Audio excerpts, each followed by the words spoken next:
ಸರ್ಗೂ ಹಾಗೂ ತಮ್ಮೆಲ್ಲರಿಗೂ ನನ್ನ ಅಂತರ್ನಾಮ ಸುತ್ತ ಪುಣ್ಯಾತ್ಮರೇ,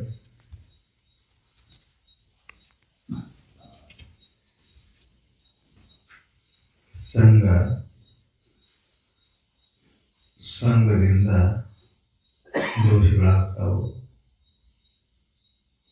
ಸಂಘದಿಂದ ದೋಷಗಳಿಗೆ ಪರಿಹಾರ ಸಿಗುತ್ತದೆ. ಎಂಥವ್ರ ಸಂಘ ಮಾಡ್ತೇವೋ, ಎಲ್ಲಿ ಉಳಿತೇವೋ ಅದು ಬಹಳ ಮಹತ್ವದೈತೆ.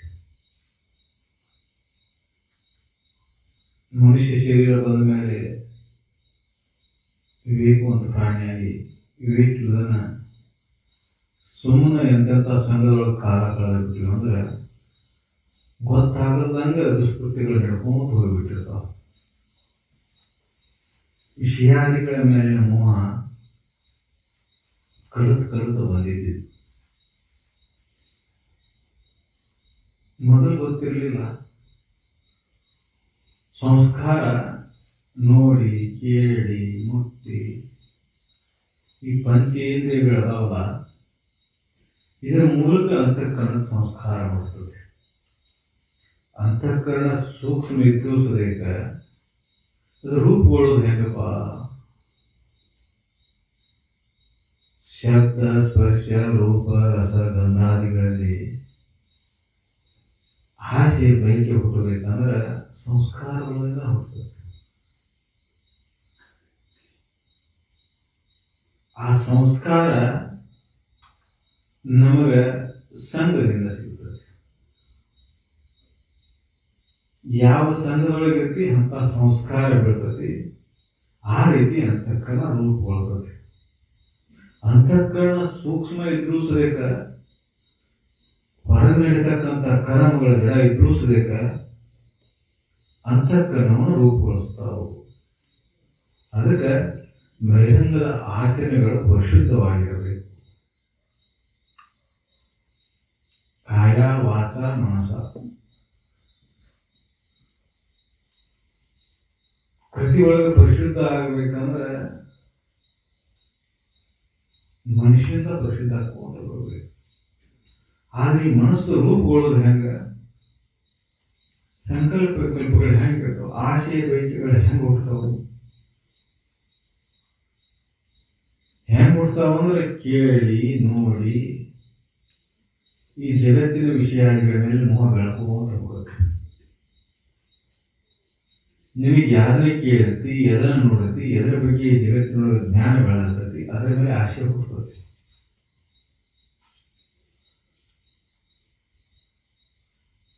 ಗೊತ್ತಿಲ್ಲ ಅಂದ್ರೆ ಆಸೆ ಇಲ್ಲ. ಸಂಪರ್ಕ ಬರಲಿಲ್ಲ, ಸಂಸ್ಕಾರ ಬರಲಿಲ್ಲ, ದುಷ್ಟಗಳು ಹುಟ್ಟುವುದಿಲ್ಲ. ಸತ್ಸಂಗಿಲ್ಲ, ವಿವೇಕ ಜಾಗರ ಆಗುವುದಿಲ್ಲ. ಒಂದು ಸಂಘದಿಂದ ಈ ಶರೀರ ಬಂದಿದ್ದು ವ್ಯರ್ಥ ಆಗಿ ಹೋಗತಿ, ಮತ್ತೊಂದು ಸಂಘದಿಂದ ಈ ಶರೀರ ಬಂದಿದ್ದು ಪಾವನ ಆಗಿ ಹೋಗಿ. ಅದಕ್ಕೆ ನಾವು ಎಂಥ ಸಂಘವನ್ನು ಆಯ್ಕೊಳ್ತೇವೆ, ಎಂಥ ಸಂಘದಾಗ ಉಳಿತೇವೆ, ಅದು ಬಹಳ ಮಹತ್ವದ. ಸಜ್ಜನರ ಸಂಘ ಇಹದಲ್ಲಿ ಅಷ್ಟೇ ಅಲ್ಲ, ಪರದಲ್ಲಿ ನೀನು ಉನ್ನತಿಗೊಳಿಸಿ. ಅಂದ್ರೆ ನಿನ್ನ ಅಂತಃಕರಣ ಸಂಸ್ಕಾರಗಳನ್ನ ಪರಿಶುದ್ಧ ಮಾಡ್ತದೆ. ಅಂತಃಕರಣದಲ್ಲಿದ್ದಂಥ ದೋಷಗಳನ್ನು ಸ್ವಚ್ಛ ಮಾಡ್ತದೆ. ಉತ್ತಮವಾದ ಸಂಸ್ಕಾರ ನಿನ್ನೊಳಗೆ ತುಂಬುತ್ತದೆ. ಅದಕ್ಕೆ ಸಜ್ಜನರ ಸಂಘವು ಹೆಜ್ಜೆ ಎನಿಸೋದಂತೆ ಹೇಳ್ತಾರೆ. ನಮ್ಮ ಸಂಘಗಳಲ್ಲಿ ಏನ್ ಮಾಡ್ತೇವೋ ಅದು ಪರಿಣಾಮ ಆಗುದ. ನೀವು ಗೊತ್ತಾಗಿರ ಮಾಡು, ಗೊತ್ತಾಗಲಾರ ಮಾಡು, ತಿಳಿದರ ಮಾಡು, ತಿಳಿದರ ಮಾಡು ಅಂತ ಕಣದ ಸಂಸ್ಕಾರ ಬೀಳುತ್ತೆ. ಅದಕ್ಕೆ ಈ ಸಂಸ್ಕಾರವನ್ನ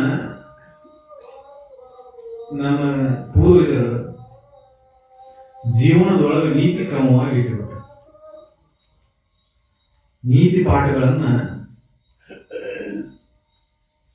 ನಮ್ಮ ಜೀವನದೊಳಗೆ ಎದಕ್ಕೆ ಅಳವಡಿಸ್ಕೋಬೇಕಂದ್ರೆ ಅದು ಉತ್ತಮ ಸಂಸ್ಕಾರವನ್ನು ಅಂತಃಕರಣ ಕೊಡ್ತದೆ. ನಿನಗೆ ತಿಳಿಲಿ ತಿಳಿದೇ ಇರಲಿ, ಅದರ ಹಿಂದೆ ಸಾಕಷ್ಟು ಚಿಂತನೆಗಳು ನಡೆದಿರ್ತಾವು. ಅದನ್ನು ತಿಳಿದಂತಹ ಜ್ಞಾನಿ ಅವನು ರೂಪುಗೊಳಿಸಿರ್ತಾನೆ. ಅದಕ್ಕೆ ಆ ಸಂಸ್ಕಾರವನ್ನು ನಾವು ಬಿಡಬಾರದು. ಈ ಸಂಸ್ಕಾರಗಳು ರೂಪುಗೊಳ್ಕೊಂಡು ಸಾವಿರಾರು ವರ್ಷಗಳು ಹಿಡಿದಾವ. ಒಂದು ದಿನ ಎರಡು ದಿನ ಆಯ್ತಲ್ಲ. ಈ ಸಂಸ್ಕಾರಕ್ಕೆ ಕುಟುಂಬಿಕ ಜೀವನದೊಳಗ ಏನು ನೀತಿ ನಿಯಮಗಳು ಅದಾವಲ್ಲ, ಇವು ಒಂದು ದಿನಕ್ಕೆ ಹುಟ್ಕೊಂಡು ಬಂದಿದ್ವಲ್ಲ. ಮನುಷ್ಯ ಕಾಡ ಪ್ರಾಣಿಯಾಗಿ ಹುಟ್ಟಿದ ನಿತ್ಯ ಹಂಗ ಬೆಳ್ಕೊಂತ ಜನ್ಮಾಂತರ ಯುಗಗಳ ಕಳೆದ ಮೇಲೆ ನೀತಿ ನಿಯಮಗಳನ್ನು ಮಾಡ್ಕೊಂಡು ಕಟ್ಟುಪಾಡುಗಳನ್ನು ಹಾಕೊಂಡು ಮನುಷ್ಯನಾಗಿ ಹಿಂಗ ಬದುಕಿದ್ದು ಯೋಗಿ ಆಗ್ತೈತೆ ಅನ್ನೋದಕ್ಕೆ ನೀತಿ ನಿಯಮಗಳನ್ನು ಮಾಡಿದ, ಕಟ್ಟುಪಾಡುಗಳನ್ನು ಹಾಕಿದ. ಏನು ಮಾಡಬೇಕು, ಏನು ಮಾಡಬಾರ್ದು, ಏನು ತಿನ್ನಬೇಕು, ಏನು ತಿನ್ನಬಾರದು, ಏನು ನೋಡಬೇಕು, ಏನು ನೋಡಬಾರದು, ಏನು ಮುಟ್ಟಬೇಕು, ಏನು ಮುಟ್ಟಬಾರದು ಮಾಡಿಲ್ಲ. ಆದ್ರೆ ನಾವು ಮುಂದುವರೆದ ಜನ ಅಂತೇಳಿ ಏನು ಮಾಡ್ಕೊಂಡು ಹೊಂಟೇವು, ಅವನ ಗಾಳಿ ತೋರ್ಕೊಂಡು ಹೊಂಟೇವು. ಹಿರಿಯರು ಹೇಳಿದಂಥವನ್ನ, ಹಿರಿಯರ ಮಾತಿಗೆ ಕಿಮ್ಮತ್ ಕೊಡ್ಲಾರ್ದ ನಾವ ಕ್ಷಾನ ಅಂತ ತಿಳ್ಕೊಂಡು, ನಾವು ಮುಂದುವರೆದವ ತಿಳ್ಕೊಂಡು ನಾವು ಅದನ್ನ ಆಚರಣೆ ತಗೊಂಬೋದು. ಭಾಷೆ ಮಾತ್ರ ಅನ್ಕೊಂಡೆ ಬೇರೆ ಯಾವ ದೇಶ ಮುಂದುವರೆದೈತಿ, ಈ ದೇಶ ಮುಂದುವರೆದೈತಿ, ಯಾವ ದೇಶನೂ ಮುಂದುವರೆದಿಲ್ಲ. ಎಲ್ಲರೂ ಇನ್ನ ಜಗತ್ತಿನ ವಿಷಯಾದಿ ಭೋಗಗಳನ್ನ ಹುಡುಕಾಕತ್ತಾರ. ಅವರು ಭಾರತೀಯರ ಜ್ಞಾನ, ಋಷಿಮುನಿಗಳ ಜ್ಞಾನ ವಿಷಯಾದಿ ಭೋಗಗಳನ್ನ ಮೀರಿದ್ರೊಳಗೆ ಏನಂತ ತಿಳಿದು ಮುಂದಿನ ಜ್ಞಾನವನ್ನು ಕೊಡೋದು ಅಂದ್ರೆ ಭಾರತದ ಋಷಿಮುನಿಗಳು, ಇಲ್ಲಿ ಜ್ಞಾನಿಗಳು, ಇಲ್ಲಿ ಸತ್ಪುರುಷರು. ಜಗತ್ತಿನೊಳಗೆ ಇನ್ನ ವಿಷಯಾದಿಗಳಲ್ಲಿ ಸಂಶೋಧನೆ ನಡೆಸ್ಯಾರ. ಎಲ್ಲ ಮುಂದುವರೆದ ದೇಶ ಅಂತ ನಾವೇನು ಅನುಕರಣೆ ಮಾಡ್ಬೇಕಂತ ಹೊಂಟೇವಲ್ಲ, ಆ ಎಲ್ಲಾ ದೇಶಗಳನ್ನ ನೋಡಿದ್ರೆ ಹೆಂಗ ಬದುಕಬೇಕು ಅನ್ನೋದು ಇನ್ನೂ ಗೊತ್ತಿಲ್ಲ ಅವ್ರಿಗೆ. ಎಲ್ಲ ಸಕಲ ಸೌಕರ್ಯ ಸಂಪತ್ತುಗಳಿದ್ರು ಅವ್ರ ಬದುಕಿನೊಳಗೆ ನೆಮ್ಮದಿ ಇಲ್ಲ. ಅವರ ಬದುಕಿನ ಬುನಾದಿನ ತಪ್ಪಿ ಬಿಟ್ಟೈತಿ. ಜೀವನದಲ್ಲಿ ಮೌಲ್ಯಗಳಿಲ್ಲ. ಅದಕ್ಕೆ ಅವರಲ್ಲಿ ಸಹನೆ ಇಲ್ಲ, ಸಹಬಾಳ್ವೆ ಇಲ್ಲ, ತ್ಯಾಗ ಇಲ್ಲ. ಸಹಜ ಗುಣಗಳು ಮನುಷ್ಯನಾಗಿ ಬರಬೇಕಾಯಿತು. ಯಾವಾಗ ಗೊತ್ತಾಗಲ್ಲ, ಮನಸ್ಸನ್ನು ಮನಸ್ಸೇತಿ ಬಿಟ್ಟಾಗ ಬರೋದು. ಮನಸ್ಸಿಗೆ ಯಮ ನಿಯಮಾದಿಗಳಂದ್ರೆ ನೀತಿಯನ್ನ, ಇದನ್ನು ಮಾಡಬೇಕು, ಇದನ್ನು ಮಾಡಬಾರದು, ಕಟ್ಟುಪಾಡುಗಳನ್ನು ಹಾಕಿದಾಗ ಆ ಚೌಕಟ್ಟು ದಾಟಿ ಹೋಗಲ್ಲಂಗ ಅದಕ್ಕೆ ಜೀವನ ಮಾಡಿದಾಗ ಅದರಿಂದ ಏನು ಬರ್ತಕ್ಕಲ್ಲ, ಜ್ಞಾನ ಉದಯ. ನಾವು ಅಂತ ಸಂಸ್ಕೃತಿ ಒಳಗೆ ಬೆಳೆದು ಮತ್ತೆ ಪಾಶ್ಚಿಮಾತ್ಯ ಅನುಕರಣೆ ಮಾಡ್ತೇವೆ. ಜಗತ್ತಿನೊಳಗೆ ಈ ಟಿವಿ ಅದು ಬಂದವ, ಮೀಡಿಯಾ, ಮೊಬೈಲು, ಇದರೊಳಗೆ ನಾವು ಬೇರೆದನ್ನ ಅನುಕರಣೆ ಮಾಡ್ಕೊಂತ ಅವರಂಗ ಹಾಕೊಂಡೇವು. ಅವ್ರಿಗೆ ಶಾಂತಿ ಸಮಾಧಾನ ಅಂದ್ರೆ ಗೊತ್ತೇ ಇಲ್ಲ. ಜೀವನದ ಉದ್ದೇಶ ಏನಂತ ಗೊತ್ತೇ ಇಲ್ಲ. ಮನುಷ್ಯ ಜೀವನದ ಉದ್ದೇಶ ಏನಪ್ಪ, ಅದನ್ನ ನಮ್ಮ ಋಷಿಮುನಿಗಳು ಬಹಳ ಚಂದ ಹೇಳುವುದು. ಇದು ಜೀವನ ತಿಂದು ಉಂಡು ಹೋಗಾಕೋದಿಲ್ಲ. ನಾವು ಪಾಶ್ಚಾತ್ಯರ ಅನುಕರಣೆ ಮಾಡ್ಕೊಂಡು ತಿನ್ನುವುದು, ಉಣ್ಣುವುದು, ಉಡುವುದು, ತೊಡೋದು, ದನದ ಗತಿ ಬರೀ ಹೋಗಿ ಬಿಡೋದು. ಒಂದು ನೀತಿ ನಿಯಮಗಳಿಲ್ಲ, ಒಂದು ಕಟ್ಟುಪಾಡುಗಳಿಲ್ಲ. ಮನಸ್ಸೇಚ್ಛೆ ಬದುಕಿ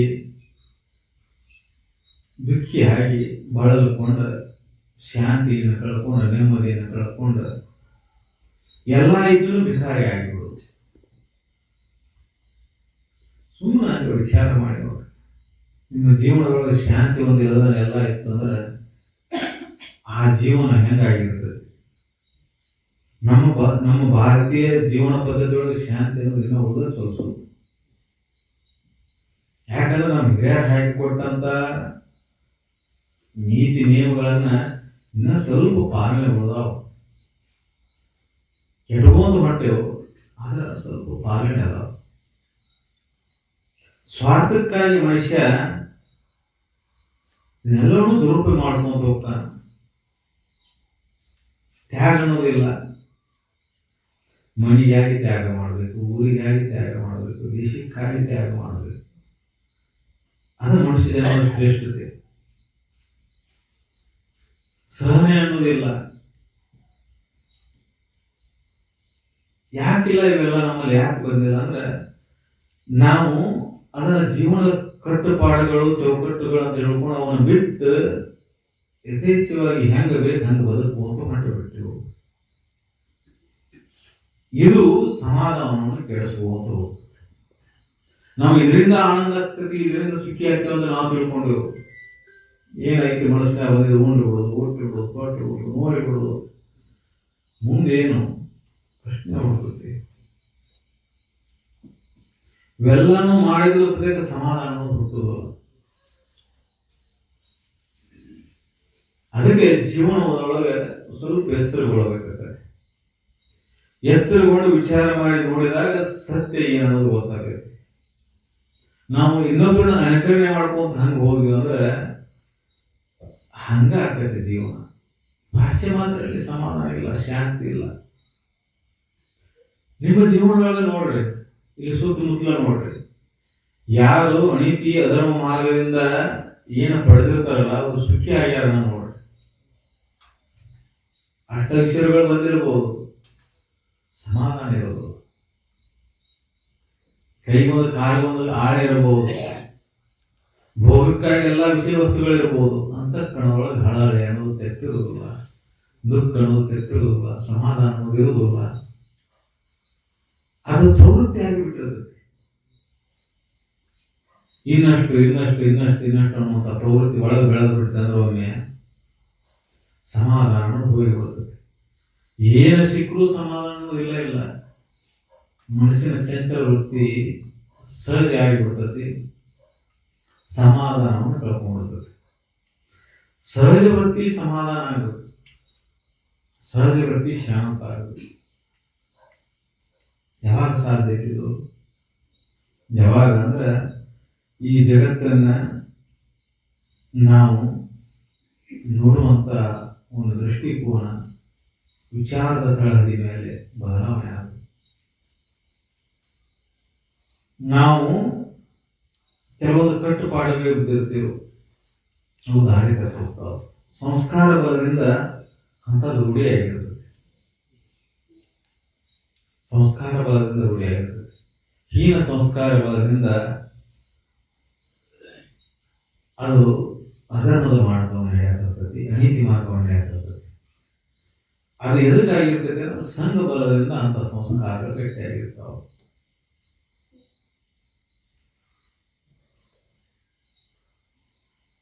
ನೀವು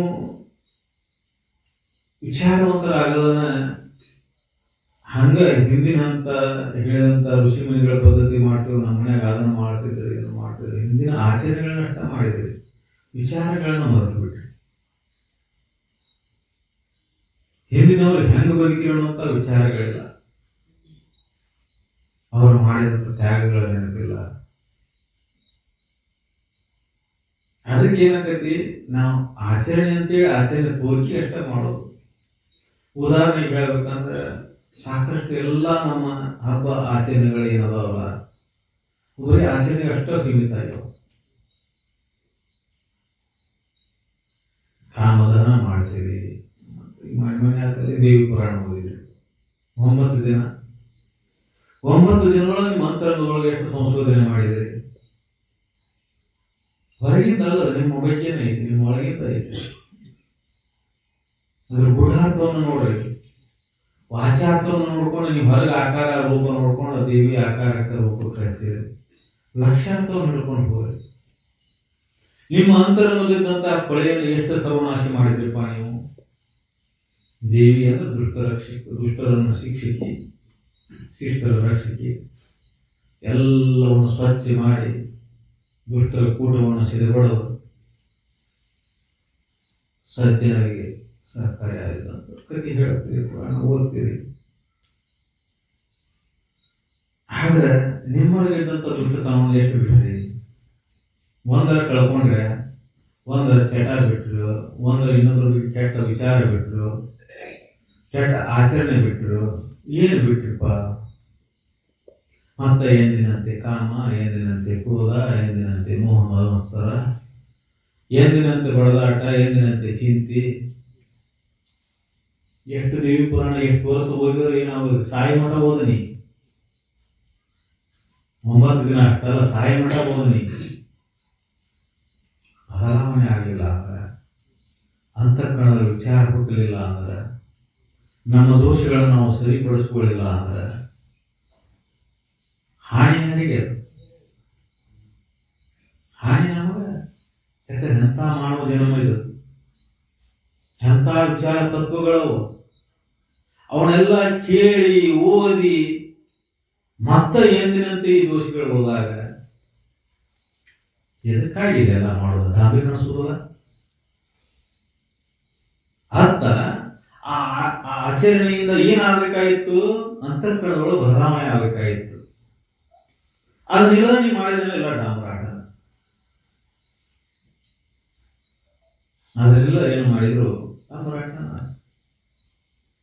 ಎಷ್ಟು ವರ್ಷ ಮಾಡಿದ್ರು ಜ್ಞಾನ ಆಗೋದಿಲ್ಲ. ಎಷ್ಟು ವರ್ಷ ಆದ್ರೂ ನೀನು ಒಳಗಿದ್ದಂಥ ದೋಷಿಗಳು ಹೋಗೋದಿಲ್ಲ. ಎಂದಿನಂತೆ ಹೆಂಗ ಉಳಿತಾವು.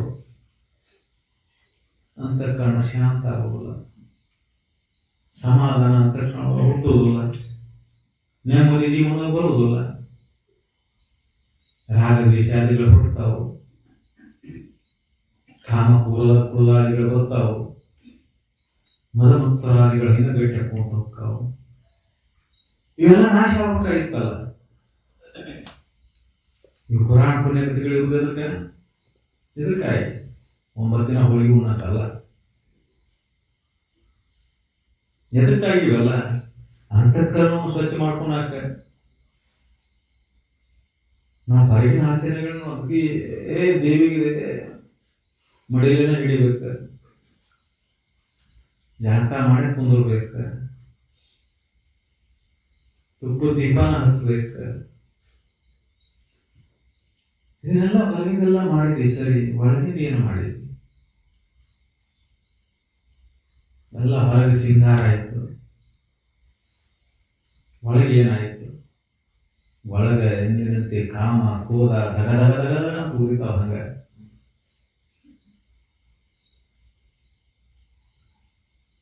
ಯಾಕಂದ್ರೆ ನಾವು ಬರೀ ಆಚರಣೆ ನಮ್ಮ ಹಿರಿಯರು ಮಾಡ್ಯಾರ, ನಾವು ಮಾಡ್ಬೇಕ. ಮಾಡೋದಾದ್ರೆ ಏನೈತಿ? 9 ದಿನ ಮುಗಿಸೋದು, 15 ದಿನ ಮತ್ತ ಯಥಾ ಪ್ರಕಾರ. ಇದು ಎಲ್ಲ ಆಚರಣೆಗಳು ಹಿಂಗದಾವಲ್ಲ. ಇದೊಂದು ಹಂಗಾಗಿ ಮಾನ್ಯ ಆಯ್ತಾ ಅಂತ ಉದಾಹರಣೆ ಕೊಡೋದು ಅಷ್ಟೇ. ಶಬರಿಮಲೆಗೆ ಹೋಗ್ತಾರ, 20 ದಿನ 30 ದಿನ ಮಾಡ್ತಾರ, ಮತ್ತೊಂದು ಪದ ಮಾಡ್ತಾರ. ಅದನ್ನ ಮಾಡ ಅಷ್ಟ ಅಲ್ಲ, ಅವು ಅದ್ರ ಜೀವನದ ಭಾಗ ಹಾಕ್ಬೇಕು. ಮುಂದೆ ಸಾತ್ವಿಕ ಆಹಾರ, ಸಜ್ಜನ ಸಂಘ, ಸದ್ವಿಚಾರಗಳು ಜೀವನದ ಭಾಗಗಳಾಗಬೇಕು. ಜೀವನ ಹಂಗಾಗ್ಬೇಕು. 9 ದಿನ ಮಾಡಿ ಬಿಡುವುದಲ್ಲದು.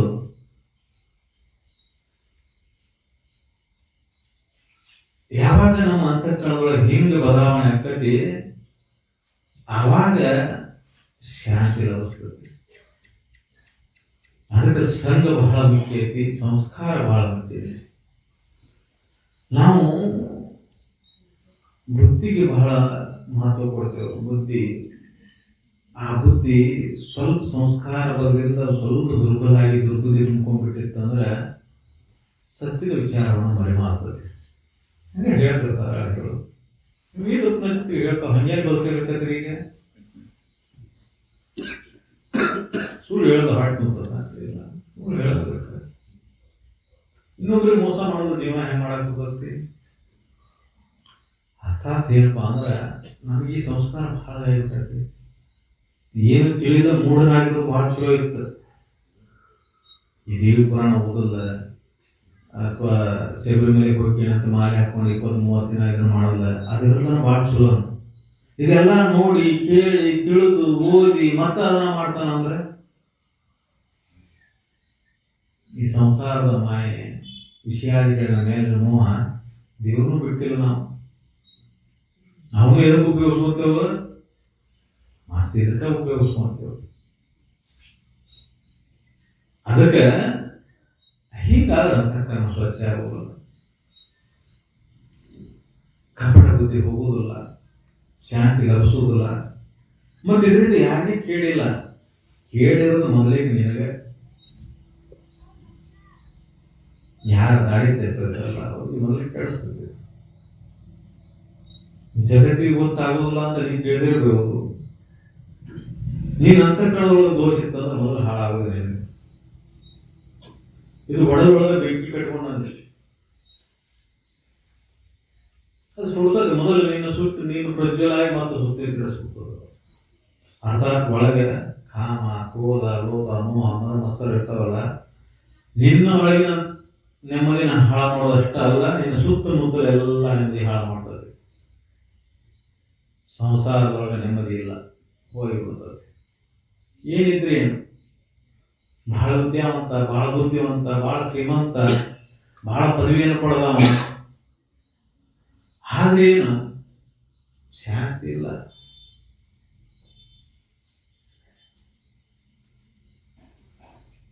ಜಗತ್ತಿನೊಳಗೆ ಇವೆಲ್ಲ ಏನು ಸಂಸಾರದೊಳಗೆ ಇವೆಲ್ಲ ಏರ್ಪೇರುಗಳು ಇರುತ್ತೆ. ಅರ್ಥಾತ್ ಇದನ್ನೆಲ್ಲ ತಿಳಿದ ಮೇಲೆ ಈ ಸಂಸಾರ ಅತಿ ಪರಿಶುದ್ಧ ಇರ್ತದೆ ಅಂತ ತಿಳ್ಕೊಂಡಿಲ್ಲ. ಈ ಸಂಸಾರ ಹೆಂಗಿದ್ರು ಅದರೊಳಗೆ ಆನಂದಮಯವಾಗಿ ಇರಕ್ಕೆ ಸಾಧ್ಯ ಇದೆ. ಈ ಸಂಸಾರ ಹೆಂಗಿರಲಿ, ಕೆಟ್ಟ ಗಂಟು ಇರಲಿ, ಕೆಟ್ಟ ಹೆಂಡತಿರಲಿ, ಕೆಟ್ಟ ಮಕ್ಕಳು ಇರಲಿ, ಭಾರತವು ಬಂದಾವು, ಬಿಡುಗಡೆ ಇಲ್ಲ. ಅವನು ಸಹಿಸಿಕೊಂಡು ಆದ್ರೆ ಅವನ ದಾರಿ ತರೋದು ಇಲ್ಲ ಅಂದ್ರೆ ಅವನ ತಪ್ಪಕಾರ ಸ್ವೀಕಾರ ಮಾಡಿ ಸಹಜವಾಗಿ ಆನಂದಮಯವಾಗಿ ಬರುವುದು. ಈ ಅಂತಃಕರಣದೊಳಗೆ ಈ ಸತ್ಯದ ಕುರಿತು ಚಿಂತನೆ ಇದ್ರೆ ಅವಾಗ ಇದನ್ನೆಲ್ಲ ಸಮಾನವಾಗಿ ಸ್ವೀಕಾರ ಮಾಡಿಕೊಂಡು ಜಗತ್ತಿನೊಳಗೆ ಏನಾರ ಬರಲಿ, ಇದು ಹೆಂಗರ ಇರಲಿ, ನೀನು ಮಾತ್ರ ಆನಂದಮಯವಾಗಿ ಸಾಧ್ಯ. ಶಾಂತಿ ನಿನ್ನೊಳಗೆ ತುಂಬಿ ತುಳುತ್ತದೆ. ಇಲ್ಲ ಅಂದ್ರೆ ಜಗತ್ತಿನೊಳಗೆ ಇದೆಲ್ಲ ಇದ್ರೂ ಸುದಕ್ಕೆ ನಿನ್ನೊಳಗೆ ಶಾಂತಿ ಇರುವುದಿಲ್ಲ. ಯಾಕಂದ್ರೆ ನಿನ್ನೊಳಗೆ ಸತ್ಯದ ಕುರಿತು ಚಿಂತನೆ ಇಲ್ಲ, ಸದ್ವಿಚಾರ ಇಲ್ಲ, ಸತ್ಯವಂತರ ಸಂಘ ಇಲ್ಲ.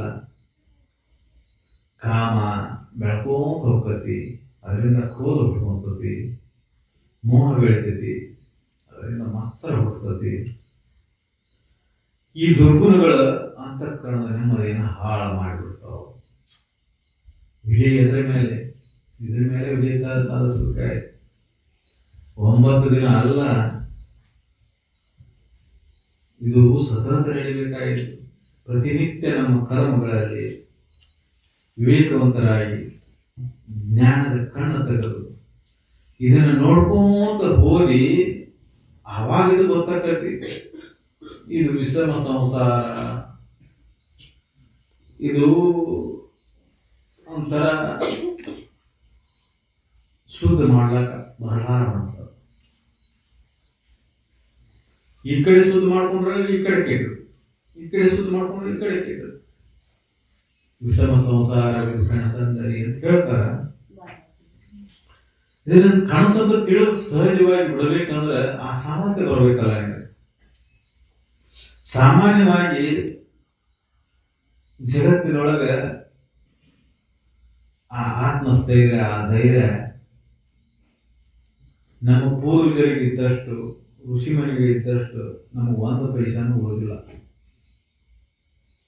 ಯಾಕಂದ್ರೆ ನಾವು ಅವ್ರು ಹೇಳಿದಂಥ ವಿಚಾರಗಳನ್ನ, ತತ್ವಗಳನ್ನ ಬರೀ ಬಹಿರಂಗದ ಆಚರಣೆಗೆ ಅಷ್ಟೇ ಸೀಮಿತಗೊಳಿಸಿದ್ರು, ಒಳಗೆ ತಗೊಂಡಿಲ್ಲ. ಅವನು ಒಳಗೆ ಏನು ತುಂಬಿಕೊಂಡೆವು? ವಿಷಯಾದಿಗಳ ಮೇಲೆ ಮೋಹ, ಜಗತ್ತಿನ ಮೇಲೆ ಮೋಹ, ಅದನ್ನು ಪಡಿಬೇಕು ಅನ್ನೋ ಇಚ್ಛಾ. ಅದು ಯಾವ ಮಾರ್ಗ ಆದರೂ ಸರಿ, ಯಾರು ನೋಡ್ತಾರ, ಯಾರು ಕೇಳ್ತಾರ, ಜಗತ್ತಿನ ಕಾಮಡಿಗೆ ಅಂತ ಬೇಡ, ನಿನ್ನ ಆತ್ಮ ಸಾಕ್ಷಿಯಾಗಿ ನೀನು ನೋಡ್ಕೊ. ನೀನು ಮಾಡಿದಂಥ ಕರ್ಮ ನೀತಿಯುತವಾಗಿ ಐತಿರ್ಲೋ, ಧರ್ಮದಂತೆ ಐತಿರ್ಲೋ, ಇನ್ನೊಬ್ಬರ ದುಡಿದಕ್ಕೆ ನೀ ಆಸೆ ಪಡಬಾರ್ದು. ಸಹಜ ಧರ್ಮ. ಒಂದು ಸಹಜವಾದಂಥ ನಮ್ಮ ಆಡಭಾಷೆ ಒಳಗಿರುವಂಥ ನೀತಿ ಪಾಠಗಳನ್ನ ನಮ್ಮ ಜೀವನದಲ್ಲಿ ಅಳವಡಿಸ್ಕೊಂಡ್ಬಿಟ್ರೆ ಇವೆಲ್ಲ ಏನು ಪುಣ್ಯಶಕ್ತಿಗಳನ್ನು ಓದ್ತೇವೆ. 9 ದಿನ ಕುತ್ಕೊಂಡು ಪೂರ್ಣ ಮಾಡಿದೆಲ್ಲ ಮಾಡಿದೆಲ್ಲ ಅದನ್ನ ಶ್ರೇಷ್ಠ ಆಗಿಬಿಡೋದು ಜೀವನ. ಅದನ್ನು ಅಳವಡಿಸಲಾರದ ನೀವು ಜೀವನ ಪರ್ಯಂತ ಅದನ್ನು ಮಾಡಿದ್ರು ಸದ್ಯಕ್ಕೆ ಪೂಜಾರ ದಿನ ಗಡ್ಡಿ ಬಾರಿಸ್ತಾನ, ದೇವ್ರು ಒಂದಿನ ಭೇಟಿ ಆಗ್ಬೋದು. ಯಾಕಂದ್ರೆ ಲಕ್ಷ್ಯ ಎಡಿ ಕಡೆ ಇರ್ತದೆ, ದಕ್ಷಿಣ ಕಡೆ ಇರ್ತದೆ, ದೇವ್ರ ಕಡೆ ಇರೋದು. ಯಾರು ಬರ್ತಾರೋ ದಕ್ಷಿಣ ಎಷ್ಟು ಕೊಡ್ತಾರೋ, ಎಡಿ ಏನು ತೊಗೊಂಡ್ಬರ್ತಾರೋ, ನಮ್ಮ ಲಕ್ಷ್ಯ ಎದ್ರ ಕಡೆ ಐತಿ? ಸಂಸಾರದ ಕಡೆನೇ ಐತಿ. ಅವನ ಕಡೆ ಇಲ್ಲೇ ಇಲ್ಲ. ಸದ್ಗುರುನಾಥನ ಕಡೆ ಒಂದು ಲಕ್ಷ್ಯ ಪಟ್ಟ ಜೀವನದಲ್ಲಿ ಅತ್ಯಂತ ಅಮೂಲ್ಯವಾದ ಮೌಲ್ಯಗಳನ್ನ ನಾವು ತುಂಬ್ಕೊಂತ ಹೋದ್ವಿ ಅಂದ್ರೆ ನಾವು ಅತ್ಯಂತ ಅಮೂಲ್ಯವಾದದ್ದು ಯಾವ ತಿಳ್ಕೊಂಡು ಕೊಡ್ತೀವೋ, ಬೆಳ್ಳಿ, ಬಂಗಾರ, ರೊಕ್ಕ, ರೂಪಾಯಿ, ಹೊಲ, ಮಣಿ, ಈ ಕಲ್ತಂತ ವಿದ್ಯೆ, ಬುದ್ಧಿ ಇದು ಬಹಳ ಅಮೂಲ್ಯ ಅಂತ ತಿಳ್ಕೊಂಡು ಕೊಡ್ತೀವಿ. ಶಾಂತವಾಗಿರ್ಬೇಕಂದ್ರೆ ಇವ್ಯಾವೂ ಬೇಕಾಗಿಲ್ಲ. ಸುಖಿಯಾಗಿರ್ಬೇಕಾಯ್ತಂದ್ರೆ ಇವ್ಯಾವೂ ಇರಲೇಬೇಕಾಗಿಲ್ಲ. ಅದಕ್ಕೆ ನಾವು ತಿಳ್ಕೊಂಡಂತದ್ದು ಏನೈತಲ್ಲ, ಇದೆಲ್ಲ ಕೇಳಿ ಕೇಳಿ ಕೇಳಿ ಕೇಳಿ ಇಂಥದ್ದು ತಿಳುವಳಿಕೆ ಬೇಕಾಗೈತೆ. ನಾವು ಇದನ್ನ ಶ್ರವಣ ದೋಷ ಕೇಳಿ ಕೇಳಿ ಅಜ್ಞಾನ ಗಟ್ಟಿ ಹಾಕೊಂಡು ಅದಕ್ಕೆ ಏನು ಕೇಳಬೇಕು? ನಾವು ಈ ಅಜ್ಞಾನ ಹೋಗುವಂಥದ್ದನ್ನ ಕೇಳಬೇಕು. ಸದ್ವಿಚಾರಗಳನ್ನ, ಸಚ್ಚಿಂತನೆಗಳನ್ನ ಅದನ್ನ ಓದ್ಬೇಕು, ಅದನ್ನ ಕೇಳ್ಬೇಕು, ಅದನ್ನ ಪಠಿಸ್ಬೇಕು, ಅದನ್ನ ನೆನಿಬೇಕು. ಇಷ್ಟು ಮಾಡ್ಕೊಂತ ಹೋಗೇನ ತಾನೇ ತಾನು ಅಂತಕ್ಕನ್ನ ಸ್ವಚ್ಛ ಹಾಕೊಂತ ಹೋಗ. ಅಂತಕ್ಕನ್ನ ಹೆಂಗ ರೂಪುಗೊಂಡಿದ್ದು? ಅನ್ಯತಾ ವಿಚಾರಗಳನ್ನ ಕೇಳಿ ಅದನ್ನ ನಂಬಿ ಅದನ್ನ ಸತ್ಯ ಅಂತ ತಿಳ್ಕೊಂಡು ಅದ್ರ ಮೇಲೆ ಹೋಗಿ ಹುಟ್ಟಿಸ್ಕೊಂಡು ಇವೆಲ್ಲ ಹಿಂಗಾಗ್ಯಾವ. ಅದರಿಂದ ಕಾಮ ಹುಟ್ಟೈತಿ, ಕೇಳಿ ಕೇಳಿ ಕಾಮ ಹುಟ್ಟೈತಿ, ನೋಡಿ ನೋಡಿ ಮೋಹ ಬೆಳೀತಿ, ಅದರಿಂದ ಮದ ಬಂತಿ, ಇನ್ನೊಬ್ಬರ ಸಿಕ್ಕಲೆ ಮಾತ್ರ ಹುಡ್ತಿ, ನನಗಿಲ್ಲಲ್ಲ ಅಂತೇಳಿ. ಈ ಸಂಸ್ಕಾರ ನಾವು ಕೇಳಿ ನೋಡಿ ಮುಟ್ಟಿ ಮೂಸಿ ಈ ಸಂಸ್ಕಾರ ಗಟ್ಟಿ ಹಾಕೊಂಡು ಗಟ್ಟಿ ಮಾಡ್ಕೊಂಡು ಇದನ್ನ ನಾವು ಏನು ಕೇಳೇವಲ್ಲ ಅದನ್ನ ಬಿಡುದು, ಏನಂದ್ರೆ ಕೇಳಬೇಕಾಯ್ತಲ್ಲ ಅದನ್ನ ಕೇಳೋದು ಅಂದ್ರೆ ಸತ್ಶ್ರವಣ. ಸತ್ಶ್ರವಣವನ್ನು ಮಾಡ್ಕೋತ ಹೋದಾಗ ಹೆಂಗಿದ ಅಂತಃಕರಣಗಳು ಮೋಹ ಹುಟ್ಟೈತಲ್ಲ, ಹಂಗ ಅಂತಃಕರಣಗಳು ವೈರಾಗ್ಯ ಹುಟ್ಟುತ್ತೆ. ಮೋಹ ಅಳದ ವೈರಾಗ್ಯ ಹುಟ್ಟುವವರೆಗೆ ಶ್ರವಣವನ್ನು ಮಾಡ್ಬೋದು. ಈ ಸಂಸಾರ ಅಂದ್ರೆ ಇಷ್ಟ ಅನ್ನುವಂತ ವೈರಾಗ್ಯ ಹುಟ್ಟಬೇಕು. ಈ ಸಂಸಾರದೊಳಗ ಸಮಾಗಕ್ಕೆ ಸಾಧ್ಯ ಇಲ್ಲ. ಅದಕ್ಕೆ ಕೇಳಿದ್ದ ಕೇಳೋದು ನೋಡಿದ್ದು ನೋಡೋದು. ಜಗತ್ತಿನೊಳಗೆ ಹೊಸದೇನಿಲ್ಲ. ನಾವು ಹೊಸದೈತೆ ತಿಳ್ಕೊಂಡು ಪ್ರಯತ್ನ ನಡೆಸ್ತೇವೆ. ಎಷ್ಟು ಋಷಿಮುನಿಗಳು, ಎಷ್ಟು ಧರ್ಮಗಳು ಹುಟ್ಟಿದ್ರು ಸತ್ಯ ಮಾತ್ರ ಒಂದಾಗಿದೆ. ಸಾವಿರಾರು ಧರ್ಮಗಳು ಹುಟ್ಟಬಹುದು ಭೂಮಿ ಮೇಲೆ, ಆದ್ರೆ ಸತ್ಯ ಮಾತ್ರ ಒಂದ. ಕ್ರಮಗಳ ಬಗ್ಗೆ ಹೇಳ್ತಾರೆ ಅಷ್ಟೇ. ಆ ಕಾಲಕ್ಕೆ ಆ ಸಮಯಕ್ಕೆ ಏನ್ ಹಿತ ಆಗಿರ್ತತಿ, ಏನ್ ಹಿತ ಆಗಿರ್ತತಿ, ಯಾವುದು ಒಳಿತಿರ್ತತಿ ಅದನ್ನ ಹೇಳಿರ್ತಾರೆ.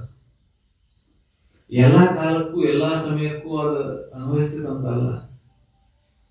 ನೀರಿಲ್ಲ ಅಂದ್ರೆ ವಾರಕ್ಕೊಂದು ಜಳಕ ಮಾಡಂದ್ರು, ಅದು ಇಲ್ಲ ಅಂದ್ರೆ ಬಿಡು ಅಂದ್ರು. ಯಾಕಂದ್ರೆ ನೀರು ಕುಡಿಯಕ್ಕೆ ಬಹಳ ಅವಶ್ಯ. ಕುಡಿದ್ರೆ ಮನುಷ್ಯ ಬದುಕ್ತತಿ. ಜಳಕ ಮಾಡಲಿ ಬಿಟ್ಟು ಮನುಷ್ಯ ಬದುಕ್ತದೆ. ನೀರು ಕುಡಿಯಕ್ಕೆ ಮನುಷ್ಯ ಬದುಕ್ತದೆ. ಅದಕ್ಕೆ ಆ ಪರಿಸ್ಥಿತಿ ಒಳಗೆ ಅಲ್ಲಿ ಏನ್ ಹೇಳ್ತಾರೆ ಮಾಡಿರ್ತಾರೆ. ಒಟ್ಟು ಏನಪ್ಪಾ ಅಂದ್ರೆ ಶರೀರ ಸೌಖ್ಯವಾಗಿ ಇಟ್ಕೋಬೇಕು. ಶರೀರ ಎದಕ್ಕಾಗಿ ಸೌಖ್ಯವಾಗಿ ಇಟ್ಕೋಬೇಕು? ಶರೀರವನ್ನು ಎದಕ್ಕಾಗಿ ಸೌಖ್ಯವಾಗಿರ್ಕೋಬೇಕು ಇದೊಂದು ಉದ್ದೇಶಕ್ಕೆ ಬಂದದ್ದು.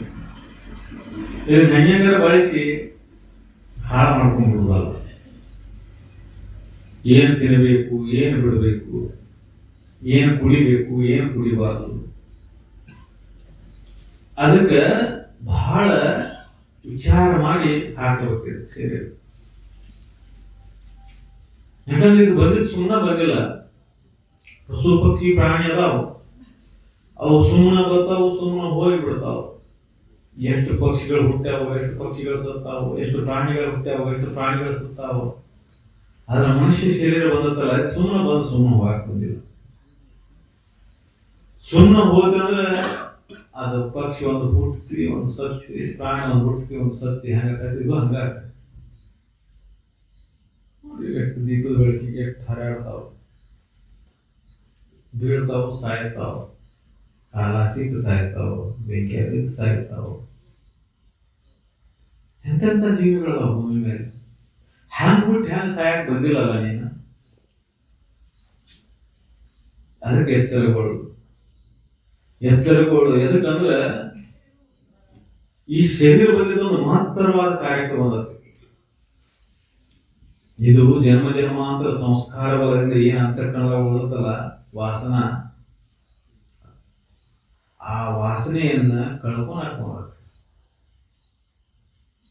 ಒಮ್ಮೆ ರಾಗ ಬಿಡ್ತತಿ, ಒಮ್ಮೆ ದ್ವೇಷ ಬಿಡ್ತತಿ, ಒಮ್ಮೆ ಮೋಹ ಬರ್ತತಿ, ಮದ ಬರ್ತತಿ, ಮತ್ಸರ ಬರ್ತತಿ. ಇವು ಅಂತರ್ಕಣದೊಳಗ ನೀವ್ ಬ್ಯಾಡಂದ್ರೂ ಬರ್ತಾವ. ಇದು ಯಾಕೆ ಬರಕತ್ತಾವು? ಈಗಿಂದಲ್ಲ, ನೀ ಕಲಿತು ಬಿಟ್ಟಿ ಇದನ್ನು. ಸಂಸ್ಕಾರ ಗಟ್ಟಿ ಆಗ್ಬಿಟ್ಟೈತೆ. ಹಾಗೆ ವಾಸನಾ ರೂಪದಿಂದ ಅಂತರ್ಕಣದಲ್ಲಿ ಕುಂತ ಬಿಟ್ಟೈತಿ. ಅದಕ್ಕೆ ನೀವು ಬ್ಯಾಡಂದ್ರೂ ಬರ್ತಾವ. ಅದಕ್ಕೆ ಇದನ್ನ ಕಳ್ಕೋಬೇಕಂದ್ರೆ ಒಂದ ಉಪಾಯ, ಮತ್ತೊಂದು ಏನು ಉಪಾಯ ಇಲ್ಲ. ಒಂದ ಉಪಾಯ ಸತತ ಸಂಘದೊಳಗಿರು, ಸತತ ಸದ್ವಿಚಾರವನ್ನು ಕೇಳೋದ ಕೇಳಿ ಕೇಳಿ ನೋಡಿ ನೋಡಿ ಹೀನ ಸಂಸ್ಕಾರಗಳನ್ನ ಕಲ್ತಿರ್ತೇವೆ, ಬಂದ್ಬಿಟ್ಟ ಒಳಗ ಅಂತರ್ಕಣದೊಳಗ.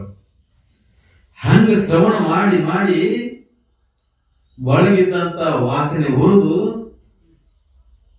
ಆ ವಾಸನೆಯಿಂದ ಹುಟ್ಟಿದಂತ ಕಾಮ, ಮೋಹ, ಮದ, ಮತ್ಸರಾದಿಗಳು ನಾಶ ಆಗಿ ವೈರಾಗ್ಯ ಉದಯ ಆಗುತ್ತೆ. ಕೇಳ್ಕೊಂತ ಹೋಗಿ ಒಳಗ ಅಂತರ್ಕಣಗಳು ವೈರಾಗ್ಯ ಉದಯ ಆಗುತ್ತೆ. ಜಗತ್ತಿನೊಳಗೆ ಏನ ಪಡಿಬೇಕು ಅನ್ನೋ ಆಸೆ ಎಳೆದು ಹೋಗ್ಬೇಕು. ಆ ವೈರಾಗ್ಯ ಭಾವ ಉದಯ ಆಗಿ ಅಂತರ್ಕಣದೊಳಗೆ ಶಾಂತಿ ಲಭಿಸ್ಬೇಕು. ಅಲ್ಲಿವರೆಗೂ ಇದು ಪ್ರಯತ್ನ ಸತತ ನಡಿಬೇಕು.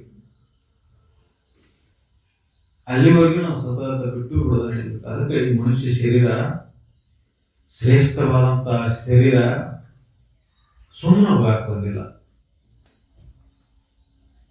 ಅದಕ್ಕೆ ಸ್ವಲ್ಪ ಎಚ್ಚರಿಕೆಯಿಂದ ಜೀವನ ಮಾಡಬೇಕಾಗಿದೆ. ಸತತ ಪ್ರಯತ್ನದಿಂದ, ಸತ್ಸಂಗದಿಂದ ಇದು ಸಾಧ್ಯ ಐತಿ. ಒಲವು ಈ ಕಡೆ ಹುಟ್ಟಬೇಕಷ್ಟ. ನಮ್ಗೆ ಸಂಸಾರದ ಮೇಲೆ ಒಲವು ಐತಲ್ಲ, ಅಷ್ಟು ಒಲವು ಇದರ ಮೇಲೆ ಹುಟ್ಟುಬಿಟ್ಟು ಈ ಜೀವನ ಪಾವನ ಆಗಿಬಿಡ್ತದೆ. ನಮ್ಮ ಸಂಸಾರದ ಮೇಲೆ ಬಹಳ ಒಲವು ಐತಿ.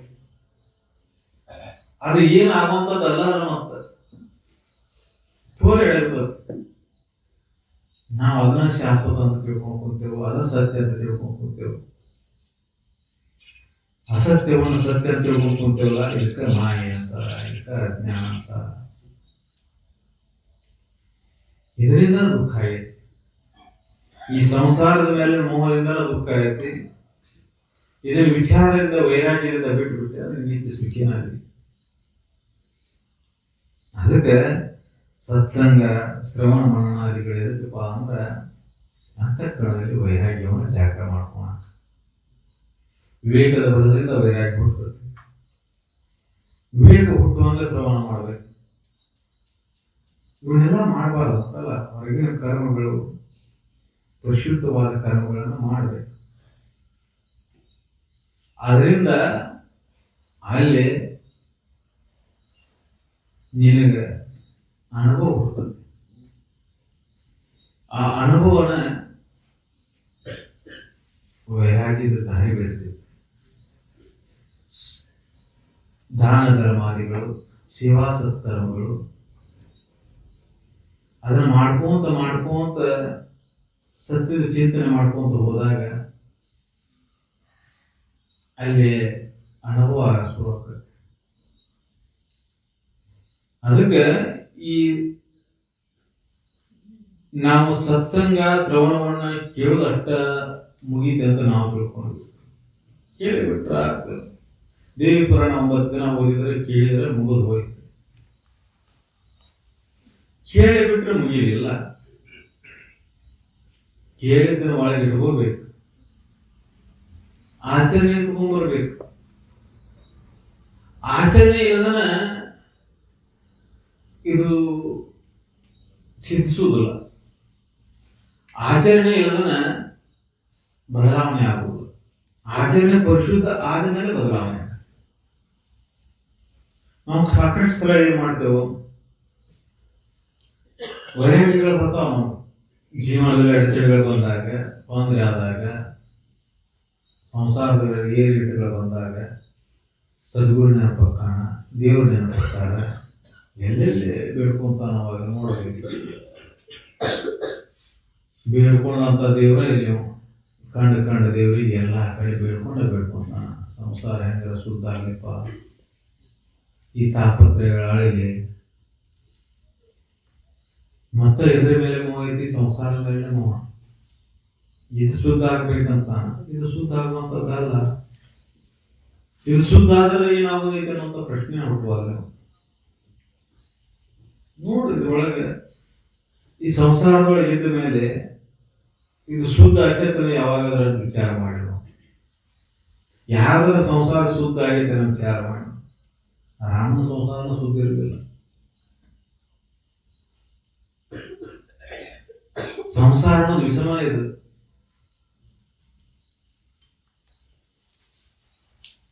ಆದ್ರೆ ನಾವು ಸಂಸಾರ ಶುದ್ಧ ಆಗಬೇಕು, ಶುದ್ಧ ಮಾಡಬೇಕಂತ ಪ್ರಯತ್ನ ಪಟ್ಟಿದ್ದೆವು. ಅದು ಶುದ್ಧ ಆಗುವಂತದ್ದಲ್ಲ ಅಂತ ತಿಳಿದಿಲ್ಲ. ಇದು ಮಾಡಿದಂತ ಕರ್ಮದ ಫಲ ಅನ್ನೋದಂತ ತಿಳಿದ್ರೆ ಪ್ರಯತ್ನ ಬಿಟ್ಬಿಡ್ತಾನ ಮನುಷ್ಯ. ಕರ್ಮಗಳನ್ನ ಮಾಡ, ಆದ್ರೆ ಆಸೆ ಇಟ್ಕೋಬೇಡ. ಇದು ಬಹಳ ಕಠಿಣ ಐತಿ. ಆಸೆ ಅಲ್ಲದ ಕರ್ಮ ಮಾಡಕ್ಕೆ ಹೆಂಗ್ ಬರ್ತದೆ ಪ್ರಶ್ನೆ. ತ್ಯಾಗನ ಒಂದು ಕರ್ಮಣ, ಬಿಡುದೊಂದು ಕರ್ಮಣ. ಎಲ್ಲಿ ಕ್ರಿಯೆ ಹಿಡಿದೈತೆ ಅಲ್ಲಿ ಕರ್ಮ, ಬಿಡುದೊಂದು ಕ್ರಿಯೆ. ಅಂತ ಸತ್ಕರ್ಮಗಳನ್ನ ಮಾಡು. ಆ ಸತ್ಕರ್ಮಗಳು ನಿನ್ನಲ್ಲಿ ಅಪರೋಕ್ಷ ಜ್ಞಾನವನ್ನು ಉಂಟಾಗ್ತಾವ. ಒಮ್ಮೆ ವಿಷಯಾದಿಗಳ ಮೇಲೆ ಮೂವನು ಬಿಟ್ಟು ದಾನ ಮಾಡಿ ನೋಡು. ಇದರಿಂದ ನನಗೆ ಏನಾಗೋದೈತಿಪ್ಪ ಅಂತೇಳಿ ಒಳಗೆ ಆನಂದದ ಭಾವ ಹೋಗ್ತದೆ. ಅದು ವೇದೋಪನಿಷತ್ತುಗಳ ಬ್ಯಾಕಟ್ ಮಾಡಿದ್ರು ಬರುವುದಿಲ್ಲ. ದೇವಿ ಪುರಾಣ 9 ದಿನ ಓದಿದ್ರು ಬರುವುದಿಲ್ಲ. ಇಲ್ಲ, ಅಪರೋಕ್ಷ ಜ್ಞಾನ ಇಲ್ಲ.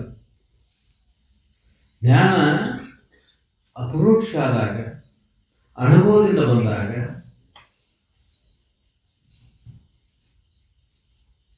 ಅದರದ್ದು ಪರಿಣಾಮ ಗೊತ್ತದೆ. ಹೆಂಗ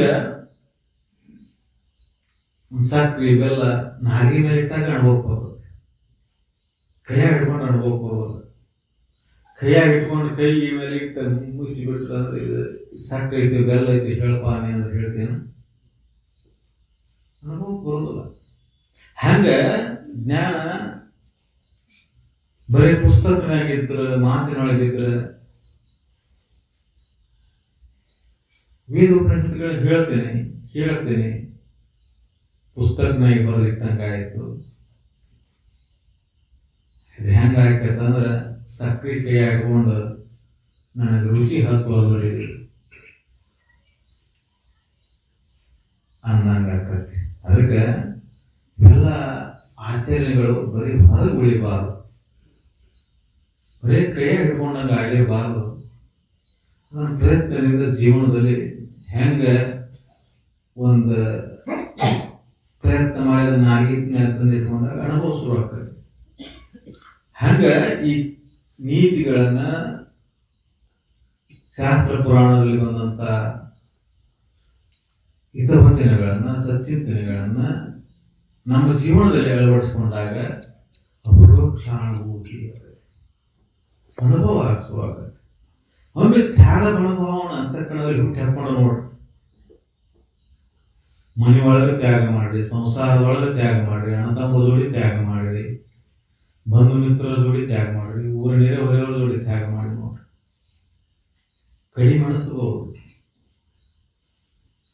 ಆದ್ರೆ ಅಲ್ಲಿ ಒಳಗೆ ಹುಟ್ಟತಕ್ಕಂಥ ಆನಂದದ ಅನುಭೂತಿಯನ್ನು ಅನುಭವಿಸಿ ನೋಡ್ರಿ. ಅದು ಯಾವಾಗ ಸಾಧ್ಯತೆ? ವಿವೇಕದ ತಳಪಾಯದ ಮೇಲೆ. ಇದು ಏನು ಕೊಡಾಕತ್ತೇನಲ್ಲ, ಏನು ದಾನ ಮಾಡಾಕತ್ತೇನಲ್ಲ, ಏನು ಸೇವಾ ಮಾಡಾಕತ್ತೇನಲ್ಲ, ಸ್ವಾರ್ಥಕ್ಕಾಗಿ ಅಲ್ಲ, ನನಗಾಗಿ ಬೇಕಂತಲ್ಲ. ಇದ್ರೊಳಗೆ ಏನಿಲ್ಲ, ಇದ್ರೊಳಗೆ ಏನು ಸತ್ವನ ಇಲ್ಲ. ಈ ಶರೀರ ಬಂದದ್ದು ಒಂದು ದಿನ ಹೋಗತ್ತೆ. ಇವ್ರೊಳಗೆ 4 ಮಂದಿಗೆ ಉಪಯೋಗ ಆಗಿ ಧನ ಕನಕಾಗಿರೋ ಸಿರಿ ಸಂಪತ್ತು ಬಂದು ಬಿಟ್ಟತಿ. 4 ಮಂದಿ ಹಸುದವರಿಗೆ ಅನ್ನ ಯಾರಿಗೆ ಮಾಡಬೇಕು? ದಾನ ಪಾತ್ರತೆಯನ್ನು ನೋಡಿ ಮಾಡಬೇಕು. ಇಲ್ಲಾಂದ್ರೆ ಪಾಪನ ಗೊತ್ತದರಿಂದ ಸತ್ಪಾತ್ರರಿಗೆ ದಾನ ಮಾಡಬೇಕು. ಅರ್ಹತೆ ಇರಬೇಕಲ್ಲಿ. ಇಲ್ಲ ಅಂದ್ರೆ ಬೇಕಾಗಟ್ಟಿದ್ದ ದಾನ ಮಾಡಿದ್ರೆ ಮುಗ್ಲಾಗ್ತಾನ. ಇದು ಚಲೋ ಆಯ್ತಂತೆ. ಅದಕ್ಕೆ ಇವನ್ನೆಲ್ಲ ನಮ್ಮ ಋಷಿಮುನಿಗಳ ನೀತಿ ಪಾಠದೊಳಗೆ ಹೇಳಿದ್ರೆ ಏನು ಮಾಡಬೇಕು, ಏನು ಮಾಡಬಾರದು. ಈ ಕಟ್ಟಳೆಗಳನ್ನ ಜೀವನದಲ್ಲಿ ಅಳವಡಿಸಲಾದ ನಾವು ಜೀವನ ಮಾಡ್ಕೊಂತ ಹೋದ್ವಿ ಅಂದ್ರೆ ಜೀವನದೊಳಗೆ ಶಾಂತಿ ಲಭಿಸೋದು. ನಮ್ಮ ಮುಖ್ಯ ಉದ್ದೇಶ ಶಾಂತವಾಗಿ ಆನಂದಮಯವಾಗಿ ಇರಬೇಕಾಗಿತ್ತಂದ್ರೆ ನಾವು ಪಾಲನೆ ಮಾಡಲೇಬೇಕು, ಆಚರಣೆ ತರಲೇಬೇಕು. ಆಚರಣೆ ಇಲ್ಲದನ ನಾ ತಿಳಿದೇನಿ, ನಾ ಬಲ್ಲವಾದೇನಿ, ಬುದ್ಧಿವಂತದೇನೆ ಅಂತ ಏನಾರ ನಾವು ತಿಳ್ಕೊಂಡಿದ್ರೆ ನಮ್ಮ ಅಂತಃಕರಣ ಬಹಳ ಕೆಟ್ಟ ಹೋಗುತ್ತೆ. ತಿಳಿಲಾರದೆ ಇರೋದೊಂದು ಬೇರೆ, ತಿಳಿದು ಮಾಡಿದಂತ ಕರ್ಮದ ಫಲ ದ್ವಿಗುಣ ಆಗ್ತದೆ. ತಿಳಿದನು ಮೋಸ ಮಾಡುವುದು, ತಿಳಿದನು ಸುಳ್ಳು ಹೇಳುವುದು, ಗೊತ್ತಿದ್ದನು ಇನ್ನೊಬ್ಬರಿಗೆ ಇದರಿಂದ ತೊಂದರೆ ಆಗ್ತದಂತ ಗೊತ್ತಿದ್ದನು ಮತ್ತೆ ಅದನ್ನ ಮಾಡುದು. ಯಾಕಂದ್ರೆ ಒಳಗೆ ನಾವು ಈ ಸಂಸಾರದ ಮೇಲೆ ಮೋಹ ಇಟ್ಕೊಂಡು ಕೂತು ಬಿಟ್ಟಿರ್ತೇವಲ್ಲ. ಈ ಸಂಸಾರದ ಮೇಲೆ ಮೋಹದಿಂದ ಏನಾಗತಿ? ನಮ್ಮ ದಾರಿ ತಪ್ಪಿಸ್ತೇವೆ. ಅದಕ್ಕೆ ಈ ದಾರಿಯನ್ನ ನಾವು ಸ್ವಚ್ಛನ ದಾರಿ ಒಳಗೆ ನಡಿಬೇಕಾಯ್ತಂದ್ರೆ ಈ ಸಂಸಾರ ವಿಷಮ, ಇದ್ರ ಮೋಹ ತರ ಅಲ್ಲ ಅಂತ ತಿಳಿದು ಬಿಡಬೇಕು. ಅದಕ್ಕೆ ಅವರು ದೇಹವಿದ ನಾಣ್ಯ ದೇಹ ಅಂದರೆ ಇಲ್ಲದ ಆತನಿಗೆ ಕೋಟಿ ಜನ್ಮಗಳು ಕೂಡ ತಪಸ್ಸು ಮಾಡಿದ್ರೆ ಏನಪ್ಪ. ಎಲ್ಲ ಸ್ವಾಭಾವಿಕ. 1 ತಿಂಗಳು ಮಾಡಿದ್ರು ವ್ರತ ಮಾಡಿದ್ನಿ, ಈ ವ್ರತ ಮಾಡಿದ್ನಿ, ಆ ಪೂಜೆ ಮಾಡಿದ್ನಿ, ಪುನಸ್ಕಾರ ಮಾಡಿದ್ನಿ. ಆದ್ರೆ ಹೇಳಿಲ್ಲ ಅವರು ಕೋಟಿ ಜನ್ಮಗಳು ಉಗ್ರ ತಪಸ್ಸು ಮಾಡಿದ್ರು ಸದ್ಯಕ್ಕೆ ಶಾಂತಿ ಲಭಿಸೋಲ್ಲ ಅಂತ ಹೇಳ. ಮತ್ತೆ ನೀವು 1 ತಿಂಗಳು ಮಾಡಿದ್ನಿ, 1 ವಾರ ಮಾಡಿದ್ನಿ, ನನಗೆ ಶಾಂತಿ ಲಭಿಸ್ಲಿಲ್ಲ, ನನಗೆ ದೇವಿಗಳಿಲ್ಲ, ನನಗೆ ಆದಾಗಲಿಲ್ಲ, ಇದಾಗಲಿಲ್ಲ. 1 ದಿನ 2 ದಿನ 1 ವಾರ 15 ದಿನ ಪ್ರಸಾದ ಆಗ್ತೈತಿ. ಆಗುದಿಲ್ಲ ಅಂತಲ್ಲ, 1 ದಿನದೊಳಗೆ ಆಗ್ಬೋದು, 1 ಕ್ಷಣದೊಳಗೆ ಆಗ್ಬೋದು. ಯಾವಾಗ ಸಾಧ್ಯ ಇದ್ದದು? ಎಲ್ಲವೂ ತ್ಯಾಗ ಮಾಡುವಂತ ಸಾಮರ್ಥ್ಯ ನೀನೊಳಗೆ ಬಂದ ಯಾವ ಕ್ಷಣದೊಳಗೆ ಸಂಪೂರ್ಣ ಶರಣಾಗತನಾಗ್ತೀನಿ ನೀನು, ಆ ಕ್ಷಣದೊಳಗೆ ಸಾಧ್ಯ ಇದ್ದದು. ಅದೇ ಕ್ಷಣದೊಳಗೆ ನಿನ್ನ ಜಗತ್ತಿನ ಎಲ್ಲ ಭಾವವನ್ನು ತೆಗೆದು ಹಾಕಿ ಸಂಪೂರ್ಣ ಶರಣಾಗಿಬಿಡು. ಆ ಕ್ಷಣದೊಳಗೆ ಆನಂದನ ಆನಂದ. ಆದ್ರೆ ಈ ಸಂಸಾರದ ಮಾಯೆ ಅರೆ ಕ್ಷಣ ಬಿಡುವುದಿಲ್ಲ ನಮ್ಮನ್ನು. ಒಂದು ಅರ್ಧ ನಿಮಿಷ ಬಿಡುದಿಲ್ಲ, ಎಲ್ಲರಿಗೂ ಲಾಭ ನಷ್ಟವನ್ನು ಲೆಕ್ಕ ಆಗ್ತದೆ. ಎಲ್ಲಾನು ಈ ಸಂಸ್ಕಾರ ಬಿದ್ದದಕ್ಕೆ, ಎಲ್ಲಾನು ಅದ ದೃಷ್ಟಿಯಿಂದ ಇರ್ತೈತಿ. ಈ ಸಂಸಾರದೊಳಗೆ ಇಷ್ಟು ಗಂಡು ಹತ್ತಿ ಮಾಡಾಕಿತ್ತಲ್ಲ, ಇದು ಏನು ಕೊಟ್ಟೈತಿ ನೀನು ನೋಡ್ಕೋಬಹುದು. ಮತ್ತ ಆದ್ರೂ ಈ ಸಂಸಾರ ಬಿಡುದಿಲ್ಲ, ಇದಕ್ಕೆ ಸತ್ಸಂಗಕ್ಕೆ ಬಿಡುದಿಲ್ಲ, ಸೇವಾ ಸತ್ಕರ್ಮಗಳನ್ನು ಮಾಡಕ್ ಬಿಡುದಿಲ್ಲ, ದಾನ ಧರ್ಮಾದಿಗಳನ್ನು ಮಾಡೋದಿಲ್ಲ, ಬಿಡಕ್ ಬಿಡುದಿಲ್ಲ, ಪರೋಪಕಾರ ಮಾಡಕ್ ಬಿಡುದಿಲ್ಲ. ಸಂಸಾರ ಅಡ್ಡಿ ಬರ್ತದೆ. ನಾನು ನಂದ ತಿಳ್ಕೊಂಡು ಕೂತೇವಲ್ಲ, ಇದು ಅಡ್ಡಿ ಬರ್ತದೆ. ಅದಕ್ಕೆ ಎಲ್ಲಿವರೆಗೆ ನಾವು ಸದ್ವಿಚಾರಗಳನ್ನ ಸಚ್ಚಿಂತನೆಗಳನ್ನ ಜೀವನದಲ್ಲಿ ಅಳವಡಿಸ್ಕೊಳ್ಳೋದಿಲ್ಲ, ಅದನ್ನ ಆಚರಣೆ ತಗೊಂಬೋದಿಲ್ಲ, ಅಲ್ಲಿವರೆಗೆ ಮುಕ್ತಿ ಸುಖ ಸಿಗುವುದಿಲ್ಲ. ನೀನು ಮುಕ್ತನಾಗಬೇಕಾಗಿತ್ತು, ಎಲ್ಲ ಬಂಧನದಿಂದ ಬಿಡುಗಡೆಯಾಗಿ ಆನಂದಮಯವಾಗಿ ಉಳಿಬೇಕಾಗಿತ್ತು ಅಂದ್ರೆ ಆಚರಣೆ ತಗೊಂಬ. ಅದು ನೀತಿವತ್ತಾದ ಜೀವನದ ತಳಪಾಯದ ಮೇಲೆ ಶುರುವಾಗುತ್ತೆ. ಮೊದಲೇ ಮೆಟ್ಲ, ಮತ್ತೊಂದೇನಿಲ್ಲ. ಮೊದಲು ನೀನು ನಿಂದು ಅನ್ನೋದ್ರಾಗ ಎಷ್ಟೈತೆ ಅಷ್ಟೊಳಗೆ ಬದುಕಾಗ್ತದೆ. ಆದ್ರೆ ಪರೋಪಕಾರ ಮಾಡಲಿಲ್ಲ ಅಂದ್ರೆ ಮಾಡ್ಲಿಕ್ಕಂದ್ರೂ ನಡೀತದೆ. ನಿನ್ನ ಕೈಲಿ ಆದ್ರೂ ಇನ್ನೊಬ್ರು ಉಪಕಾರ ಮಾಡು, ಅಪಕಾರ ಮಾಡುವಂತ ಮನಸ್ಸನ್ನೂ ಬರಬಾರದು. ಮಾಡೋದಲ್ಲ, ಮನಸ್ಸಿನಾಗೂ ಬರಬಾರದು. ಆಲೋಚನೆ, ಕೆಟ್ಟ ಆಲೋಚನೆ ಬಂತಂದ್ರೆ ದೊಡ್ಡ ಪಾಪ. ಮಾತು ಮನಸ್ಸು ಕತಿ ಒಳಗೆ ಬಹಳ ದೊಡ್ಡ ಪಾಪ. ಯಾವುದು ಮನಸ್ಸಿನಿಂದ ಮಾಡೋದು. ಮನಸ್ಸಿನೊಳಗೆ ಕೆಟ್ಟ ವಿಚಾರ ಬಂತಿ, ಕೆಟ್ಟ ಆಲೋಚನೆ ಬಂತ, ಶುರು ಆಯ್ತು ನಿನ್ನ ಲೆಕ್ಕ. ಅದನ್ನ ತೀರ್ಸಬೇಕಾಗತ್ತೆ ನೀ. ಅದಕ್ಕೆ ಅಂತಃಕರಣ ಪರಿಶುದ್ಧ ಆದಾಗ ಆಲೋಚನೆಗಳು ಪರಿಶುದ್ಧ ಆಗ್ತಾವ. ಅಂತಃಕರಣ ಪರಿಶುದ್ಧ ಆಗ್ಬೇಕಂದ್ರೆ ಪರಿಶುದ್ಧ ವಿಚಾರಗಳನ್ನ, ಪರಿಶುದ್ಧ ಚಿಂತನೆಗಳನ್ನ, ಸಚ್ಚಿಂತನೆಗಳನ್ನ ತುಂಬ್ಕೋಬೇಕು. ಶ್ರವಣ ಲೋಕೋತ್ತರ ಸಾಧನ ಅಂದಿದ್ದ. ಅದಕ್ಕೆ ಶ್ರವಣದಿಂದ ಸದ್ವಿಚಾರವನ್ನ ಅಂತಃಕರಣ ಮುಟ್ಟೋಂಗೆ ಕೇಳ್ಕೊಂತ ಹೋಗಿಬಿಡು. ಅದು ಎಲ್ಲ ಕೆಲಸ ಮಾಡಿಬಿಡ್ತದೆ ನೋಡು. ಅದು ನಿನಗೆ ಕರ್ಮವನ್ನು ಪರಿಶುದ್ಧವಾದ ಕರ್ಮಗಳು ಮಾಡಕ್ ಹಸ್ತತಿ. ಮೊದಲೇ ಸಂಸ್ಕಾರಗಳಿಂದ ನಡೀತದೆ ಒಂದಿಷ್ಟು ದಿನ. ಆದ್ರೆ ಹೆಂಗೆ ಒಲವಿಂದ ಈ ಶ್ರವಣವನ್ನು ಮಾಡಬೇಕು ಶುರುವಾಕಿ, ಸದ್ಭಾವದಿಂದ ಇದರಲ್ಲಿ ತನ್ಮಯನಾಗಿ ಸಚ್ಚಿಂತನೆ ಮಾಡಕ್ ಶುರು ಮಾಡ್ತಿ, ಅವಾಗ ದುರಿತ ಕರ್ಮವನ್ನು ತಾನು ದೂರ ಇಡಕ್ಕೆ ಶುರು ಆಗ್ತದೆ. ದುಷ್ಟರ ಚಿಂತನೆ, ದುಷ್ಟರ ಸಂಘದಿಂದ ದೂರ ಇಡಕ್ಕೆ ಶುರು ಮಾಡ್ತೈತಿ. ದುಷ್ಟ ವಿಚಾರದಿಂದ ದೂರ ಇಡಕ್ಕೆ ಶುರು ಮಾಡ್ತೈತಿ. ದುಷ್ಟ ಕರ್ಮಗಳಿಂದ ದೂರ ಇಡಕ್ಕೆ ಶುರು ಮಾಡ್ತೈತಿ. ಅವಾಗ ಏನ್ ನಡೆಯಕ್ಕೆ ಶುರು ಆಗ್ತೈತಿ? ಸದ್ವಿಚಾರಗಳು ನಡೆಯಕ್ಕೆ ಶುರು ಆಗ್ತಾವ. ಸಜ್ಜನರ ಸಂಘದ ಕಡೆ ಒಳು ಬೆಳೆಯಕ್ಕೆ ಶುರು ಆಗ್ತೈತಿ.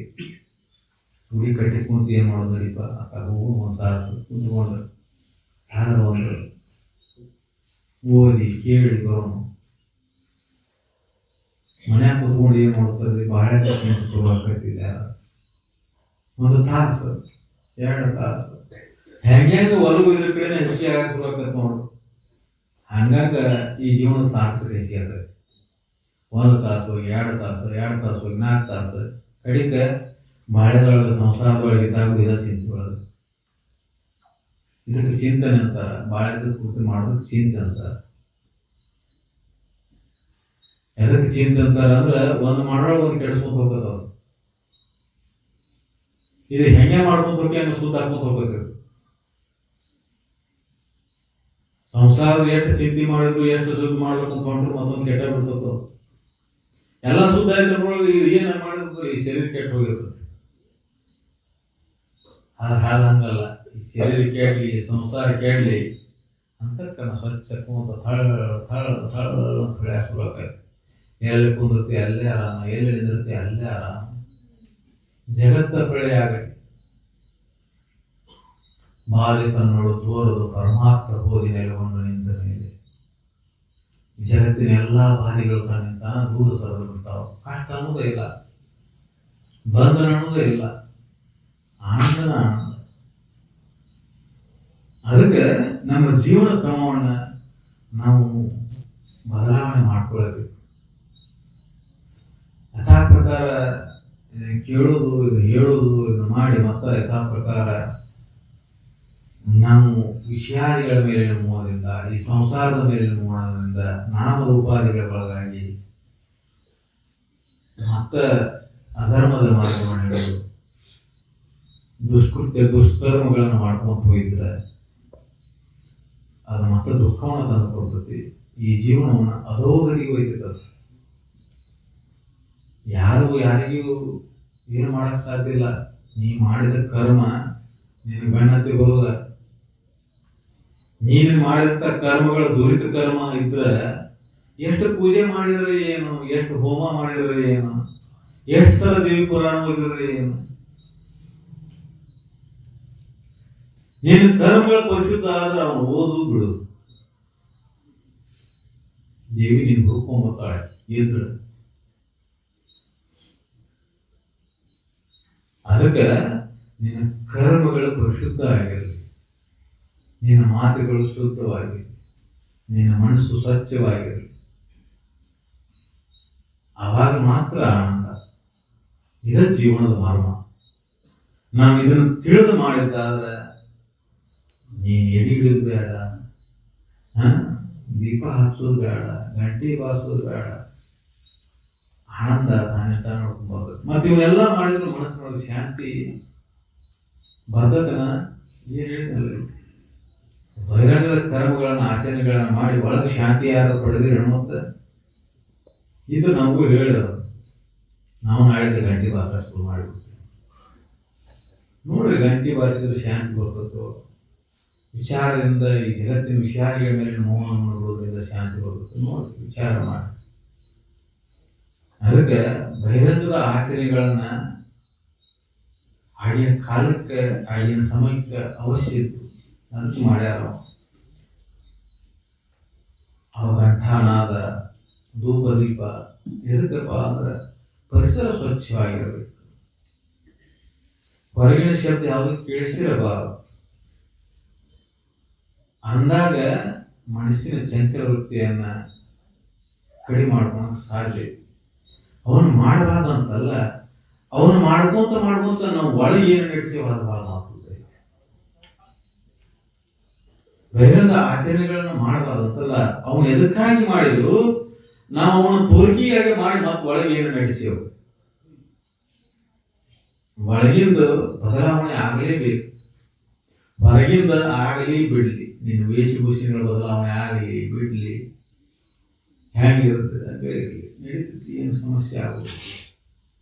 ಒಳಗೆ ದೋಷ ಇಟ್ಕೊಂಡು ಹೊರಗೆ ಬದಲಾವಣೆ ಆದ್ರೆ ಏನು ಉಪಯೋಗ ಇಲ್ಲ. ಅದಕ್ಕೆ ಒಳಗೆ ಬದಲಾವಣೆ ಆಗ್ಬೇಕು. ನಿನ್ನೊಳಗೆ ಒಳಗಿಂದ ಬದಲಾವಣೆ ಆಗ್ಬೋದು. ಒಂದು ಸಣ್ಣ ಸಣ್ಣ ಚಟ ಬಿಡ್ಬೋದು, ಕಲ್ಪಂತ ಚಟ.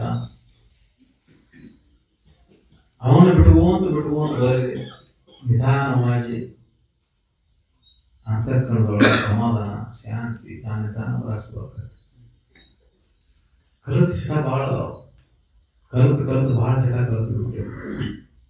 ಬರೀ ಇವು ತಿನ್ನೋದು ಮುಂದೆ ಅಷ್ಟ ಚಟ ಅಲ್ಲ, ಮನಸ್ಸಿಗೂ ಚಟ ಕಲಿತೇವು. ಕೆಟ್ಟ ವಿಚಾರ ಮಾಡೋದು, ಕೆಟ್ಟ ಬಯಕೆಗಳಿಟ್ಕೊಂಡು ಇನ್ನೊಬ್ಬರಿಗೆ ಕೆಟ್ಟದನ್ನು ಬಯಸೋದು, ಇನ್ನೊಬ್ಬರದ ವಿಷಯಗಳ ಮೇಲಿನ ಮೋಹದಿಂದ ಕೆಟ್ಟದನ್ನು ಆಲೋಚನೆ ಮಾಡೋದು, ಇನ್ನೊಬ್ಬರಿಗೆ ಕೇಳನ್ನು ಬಯಸುವುದು. ಬದಲಾವಣೆ ಆಗುತ್ತೆ. ಯಾವಾಗ ಬದಲಾವಣೆ ಆಗ್ತಿದ್ದು, ಯಾವಾಗ ನಮ್ಮಲ್ಲಿ ವಿವೇಕ ಜಾಗೃತಿ, ಯಾವಾಗ ಬದಲಾವಣೆ ಆಗ್ತದೆ. ಇಲ್ಲಿಂದ್ರೆ ಬಹಳ ಛತ್ರಮತಿಗಳಾಗಿ ನಾವು ಏನು ಮಾಡ್ತೇವೋ ಅದು ಹಂಗೆ ಇರೋದ, ಇದು ಹಿಂಗೆ ಇರೋದು. ಅದು ಹೇಳಕ್ಕಷ್ಟ ಇರೋದಿರುತ್ತೆ. ಹಿಂಗಿದ್ರೆ ಎಷ್ಟು ಜನ್ಮ ಬಂದರೂ ಏನಾಗೋದೈತಿ. ಅದಕ್ಕೆ ಸ್ವಲ್ಪ ಎಚ್ಚರಗೊಳ್ಳಬೇಕು. ನಾವು ಸ್ವಲ್ಪ ವಿಚಾರ ಮಾಡಬೇಕು. ಸಾತ್ವಿಕ ಆಹಾರ, ಸಜ್ಜನರ ಸಂಘ, ಸದ್ವಿಚಾರಗಳು, ಇವು ಮೂರು ಬಹಳ ಅವಶ್ಯ ಅದಾವ. ಸಾಧಕರಿಗೆ ಮುಕ್ತನಾಗಬೇಕು. ನಾವು ಈ ಸಂಸಾರ ಬಾಧೆಗೆ ಯಾರು ಒಳಗಾಗಿರಿ ಅವರಿಗೆ ಮಾತಿವೆಲ್ಲ. ಸಂಸಾರ ಒಳಗೆ ಆರಾಮಿದ್ರೆ ಅಲ್ಲೇ ಆರಾಮಿದ್ರು. ಸಂಸಾರನ ಆರಾಮ ತಿಳ್ಕೊಂಡಾಗ ಅಲ್ಲೇ ಹುಟ್ಟಲು ಹೊಂದಲು ಬೇಸತ್ತವಾಗಿ ನೆಟ್ಟಿನ ಯೋಗಾಭ್ಯಾಸ ಅಂತೇಳಿ ಯಾರಿಗೆ ಮತ್ತು ಹುಟ್ಟು ಸಾವಿನ ಈ ಚೌಕದಿಂದ ಪಾರ ಆಗ್ಬೇಕಂದ್ರಿ, ಈ ಸಂಸಾರ ವಿಷಮಚಕ್ರದಿಂದ ಪಾರ ಆಗ್ಬೇಕಂದ್ರಿ, ದೇಹ ಕೆಟ್ಟ ನಾರುದಂತ ಯಾರು ತಿಳ್ಕೊಂಡಿರಿ ಅವರಿಗಿದು. ಮತ್ತು ಈ ದೇಹ ಘಮ ಆಗ್ತದೆ, ಈ ಸಂಸಾರ ಸುಖಮಯ ಐತೆ ಅಂತ ತಿಳ್ಕೊಂಡವರಿಗೆ ಹೊಡಿಪ ಅದ್ರಾಗ ಅವರಿಗಿದ ಅವಶ್ಯಕತೆ ಇಲ್ಲ. ಅವರಿಗೆ ಮತ್ತು ಹೊರಗಿನ ಜಗತ್ತೈತಿ, ಎಂದಿನಂತೆ ಕಾಮ, ಎಂದಿನಂತೆ ಕ್ರೋಧ, ಹುಟ್ಟುದು ಸಾಯುವುದು ಚಕ್ರ. ಮತ್ತೊಂದು ದಿನ ಬರಬೇಕ ಇಲ್ಲಿಗೆ. ಈ ಒಂದು ದಿನದಾಗ ತಪ್ಪಿಸ್ಕೊಂಡು ಹೋಗಿ ನಾವು ಇದು ಬೇಡ ಬಿಟ್ಟು ಬಿಡುವುದಿಲ್ಲ. ಮತ್ತೆ ಕತ್ತೆ ಆಗಿ, ಹಂದೆ ಆಗಿ, ನಾಯಿ ಆಗಿ ಹುಟ್ಟಿ ಮಾಡಿದ ಕರ್ಮಗಳನ್ನು ತೀರಿಸಿ ಮತ್ತೆ ಮನುಷ್ಯ ಜನ ಬಂದು ಇಲ್ಲಿ ಬರ್ಬೇಕಂದ್ರೆ ಎಷ್ಟು ಯುಗಗಳು ಹಿಡಿತಾವೋ ಏನೋ. ಅದಕ್ಕೆ ಈಗ ಎಚ್ಚರಗೊಳ್ಳೋದು. ಮನುಷ್ಯ ಜನ ಬಂದತಿ, ಈಗ ಎಚ್ಚರಗೊಂಡ್ಬಿಡು. ಇದು ಸುಮ್ಮನೆ ಕಳ್ಕೊಳಕ್ ಹೋಗ್ಬೇಡ. ಅದಕ್ಕೆ ಸ್ವಲ್ಪ ವಿಚಾರ ಮಾಡಿ ನೋಡು. ಬಹಳ ಛತ್ರಮತಿ ಆಗಕ್ಕೆ ಹೋಗ್ಬೇಡ. ನೀರ ಐತಿ, ಇದ್ರಾಗ ಏನು ಸುತ್ತಿ ಬಳಸಿಲ್ಲ, ಸ್ಪಷ್ಟ ಐತಿ, ನೀರೈತಿ. ನೀ ಮಾಡಿದಂಥ ಕರ್ಮದ ಫಲ ನಿನಗೆ ಬರೋದ. ತಿಳಿಯಂಗಾರ ಮಾಡೋದು, ತಿಳಿದಂಗಾರ ಮಾಡ, ಕರ್ಮದ ಫಲ ಬರೋದ. ತಿಳಿದು ಮಾಡಿದ್ರೆ ದುಪ್ಪಟ್ಟಾಗ್ಬೇಕು. ನೀ ಮಾಡೋದಂಥ ಕರ್ಮ ನೀತಿಗೆ ವಿರುದ್ಧ ಆಗೈತಿ, ಧರ್ಮಕ್ಕೆ ವಿರುದ್ಧ ಆಗೈತಿ ಅಂತ ತಿಳಿದು ಮಾಡಿದೆ ಅಂದ್ರೆ ದುಪ್ಪಟ್ಟಾಗಿರ್ತದೆ. ಅದಕ್ಕೆ ಎಚ್ಚರಗಳು. ನಾವು ತಿಳಿದಾರದೇವು, ಬುದ್ಧಿವಂತರದೇವು ಅಂದ್ರೆ ಎಚ್ಚರಗೊಂಡು ನಮ್ಮ ಕರ್ಮವನ್ನು ಪರಿಶುದ್ಧ ಮಾಡ್ಕೊಳ್ಳಿಲ್ಲ ಅಂದ್ರೆ ದುಃಖತೆ ಕೊಡಲ್ಲ, ಶಾಂತಿ ಒಳಗೆ ಬರೋಲ್ಲ. ಅದಕ್ಕೆ ಶಾಂತತೆ ಭಾವವನ್ನು ನಾವು ಹೊಂದಬೇಕಾಗಿರ್ತದೆ. ನಮ್ಮ ಜೀವನದೊಳಗೆ ಆನಂದಮಯವಾಗಿರಬೇಕಾಗಿರ್ತದೆ. ಇದನ್ನು ಪಾಲಿಸಲೇಬೇಕು, ಅನಿವಾರ್ಯ ಇದೆ. ಮತ್ತೊಂದು ಯಾವ ಧಾರಣೆ ಇಲ್ಲ, ಯಾವ ಮಾರ್ಗನೂ ಇಲ್ಲ. ನೀವು ಯಾವುದರ ಮಾರ್ಗದಿಂದ ನಾನು ಶಾಂತಕ್ಕೇನೆ ಅಂದ್ರೆ ಸಾಧ್ಯನೇ ಇಲ್ಲ. ಜೀವನ ಪರ್ಯಂತ ನೀವು ದೇವಪುರಾಣ ಓದ್ಬೇಕಾದ್ರೆ ಒಳಗೆ ಬದಲಾವಣೆ ಆಗೋದನ್ನ ಇದನ್ನು ಬರೀ ಮಾಡ್ತೇನೆ ಅಂದ್ರೆ ಸಾಧ್ಯ ಐತೆ. ನಾವು ಜೀವನ ಪರ್ಯಂತ ಅದಕ್ಕೆ ಕೋಟಿ ಜನ್ಮಗಳು ಉಗ್ರ ತಪಾಸ ಮಾಡಿದ್ರು ಅಂತ ಹೇಳಿಬಿಟ್ರು ಅವರು. ಒಂದಲ್ಲ ಏನು ಬಿಡ ದಿನ ಹೋಲಿಸಿ ಪ್ರತಿ ಇದು ಬೇರೆ ಇದೆ, ಆರಾಮಿರ್ತದೆ. ಉಗ್ರ ತಪಸ್ಸ ನೀವು ಕೋಟಿ ಜನ್ಮಗಳು ಉಗ್ರ ತಪಸ್ಸು ಮಾಡಿದ್ರು ಸದ್ಯಕ್ಕೆ ಸಾಧ್ಯ ಇಲ್ಲ ಅಂತ ಹೇಳಿದ್ದಾರೆ. ದೇಹವಿದನ್ನು ಅನ್ಯ ದೇವನಿಂದ ಅರಿಯದಾತನಿಗೆ. ಈ ಶರೀರ ಕೆಟ್ಟು ಹೋಗುವಂತ ಶರೀರ, ನಾರಿ ಹೋಗುವಂತ ಶರೀರ, ಇದಕ್ಕೆ ಮಹತ್ವ ಕೊಡಬಾರ್ದು, ಇದನ್ನು ಅಣಲ್ಲ ಅಂತ ತಿಳಿಲಾರ್ದ ನೀ ಎಷ್ಟು ಜನ್ಮ ತಿರುಗಿದ್ರು ಮತ್ತೆ ದುಃಖತೆ ಕೊಡಲ್ಲ. ಅದಕ್ಕೆ ಇದನ್ನು ಪಾರಾಗೋ ಬಯ ಒಂದ ಸತ್ಸಂಗ ಸತ್ಸಂಗ ಸತ್ಸಂಗ. ಕೇಳಿ ಕೇಳಿ ಕರೆದು ಬಿಟ್ಟೆವು, ಕೇಳಿ ಕೇಳಿ ಇದನ್ನು ಕಳ್ಕೋಬೇಕು ಮಾತಾಡಿ, ಆವಾಗ ಸಾಧ್ಯ. ಅದಕ್ಕೆ ಸತ್ಸಂಗಕ್ಕೆ ಮಹತ್ವ, ಶ್ರವಣಕ್ಕೆ ಮಹತ್ವ. ಹತ್ತಕ್ಕನ್ನು ಮುಟ್ಟುವಂಗೆ ಕೇಳಬೇಕು, ಅದನ್ನು ಉಳಿಸ್ಕೋಬೇಕು ಒಳಗೆ. ಹಂಗೆ ನಡಿಬೇಕು ಜೀವನದೊಳಗೆ. ಇಷ್ಟ ಐತಿ, ಇಷ್ಟ ಮಾಡಿಬಿಟ್ಟು ಅಂದ್ರೆ ಆನಂದ ಶಾಂತಿ. ಓಂ ಶಾಂತಿ ಶಾಂತಿ ಶಾಂತಿ.